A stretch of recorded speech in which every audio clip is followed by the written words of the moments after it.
안녕하세요. 즐거운 생각 박태선입니다. 오늘은 북리엔단 29 번째인데요. 이제 본격적으로 친구네 집에서 뭐죠? 밥값 밥값이라기는 뭐하지만 어쨌든 가사 분담을 하기 시작한 날입니다. 처음으로 한 건 이제 냉동 연어 소분이었어요. 냉동 연어가 뭐 연어는 요리 재료로 훌륭하죠. 그런데 비싸다는 흠이 있고 또 어류기 때문에 보관하기가 좀 어렵죠. 그래서 가장 편한 게 냉동 상태인데 냉동으로 돼 있으면은 그걸 또 필요한 만큼 자르기가 어렵기 때문에 미리 먹기 좋은 상태로 쪼갰습니다. 그래서 제가 구해온 연어를 4등분을 해서 한 끼에 하나 정도 먹을 수 있게, 그러니까 친구랑 저랑 둘이니까 두 끼를 먹을 수 있는 분량이죠. 일단 잘라 가지고 집록으로 재포장을 해서 지금 보시는 사진처럼 그래 가지고 냉동실에 보관을 하고, 요리를 하려면 또 이걸 해동을 해야 되잖아요. 근데 해동을 뭐 전자레인지로 하는 사람도 있겠지만 그거보다는 뭐 가볍게 냉장실로 옮기면 됩니다. 한 서너 시간 전에 옮겨서 한 번은 제가 잘라 가지고 회로 만들어 가지고 김에 싸서 먹기도 했고, 그리고 간장조림도 했습니다. 뒤에 설명을 한 번쯤은 했을 것 같은데 어쨌든. 그리고 이거는 비린내가 난다는 특성이 있잖아요. 그래서 우유팩을 잘라서 임시 도마로 활용을 했습니다. 다음은 그 도서관을 가게 됐는데요. 도서관 간 이유가 아주 단순합니다. 제가 다니는 학교가 별로 그렇게 학생 서포티브하지 않기 때문에 기술적인 문제 때문에 갔어요. 그러니까 그 제가 기말고사를 못 봤다고 그랬잖아요. 어디죠? 프록터 U가 기술적인 문제가 있어 가지고, 그래서 이거를 기말고사 연기 신청을 해야 되는데 그거를 워드 파일이나 아니면 PDF라도 편집 가능하게 보내주면 집에서도 할 수 있는데, 이게 안 되는 PDF 파일을 보냈기 때문에 할 수 없이 프린트를 해야 됐습니다. 뭐 친구네 집에 프린터가 없기 때문에 도서관에 가야만 했었죠. 좋은 점은 도서관에서 5장까지는, 하루에 5장까지는 프린터가 무료라 해서 뭐 별 문제는 없었고요. 또 가는 길에 이것저것 또 둘러볼 수도 있었습니다. 첫날은 친구를 따라서 다녔기 때문에 친구가 거기 살기 때문에 빨리 걸었죠. 제가 보기에는 좀, 저는 초보자니까 시간이 없었는데 이때는 혼자 갔기 때문에 주위를 둘러보면서 갈 수가 있었습니다. 보니까 여기도 토론토처럼 어 리조닝 공청회 컨퍼런스가 많이 있더라고요. 지금 보시는 것도 그런 것 중에 하나인데 여기도 대부분 인구가 늘어서 그런지 몰라도 집이 부족했겠죠, 물론.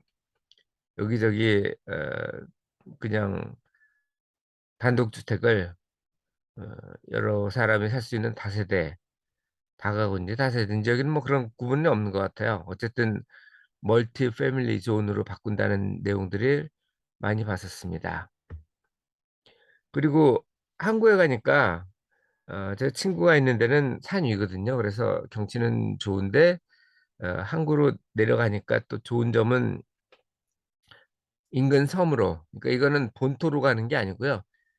밴쿠버 섬은 큰 섬이고 우리나라식이면 뭐 거제도나 제주도 정도의 큰 섬이고, 제주도 근처에도 작은 섬들이 많죠. 거제도 근처에도 그렇고.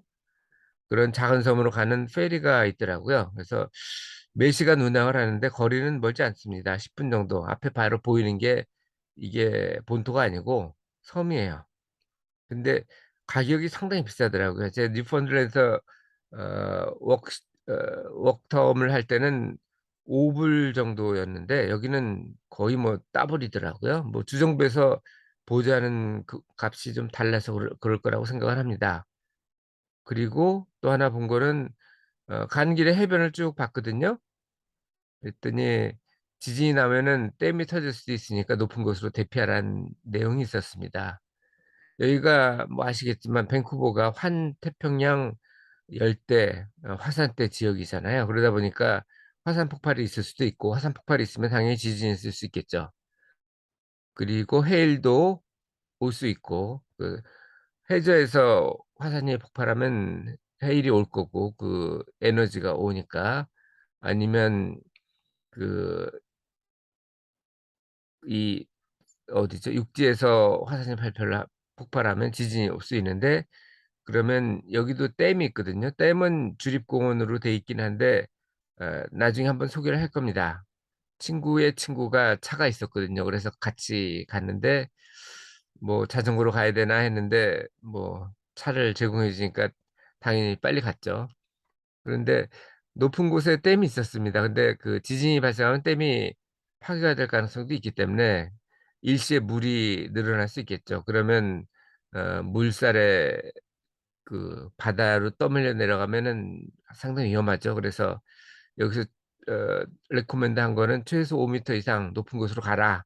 그러니까 높은 지역으로 가도 되지만, 빌딩이 있다면 빌딩도 보통 한 층이 한 2m 이상은 되잖아요. 그러니까 최소한 4층 이상으로 올라가면 되겠습니다. 여러분들 참고하세요.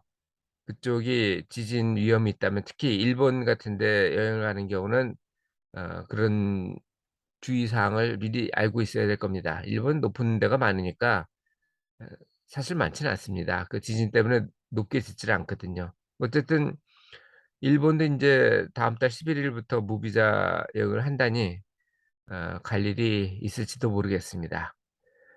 이 내용에 대해서 좀 더 자세한 내용을 알고 싶은 분은 다음 카페 367번에 제가 정리를 했으니까 한번 보시는 것도 좋겠습니다. 이상 오늘도 즐거운 시간 박대선이었습니다. 감사합니다.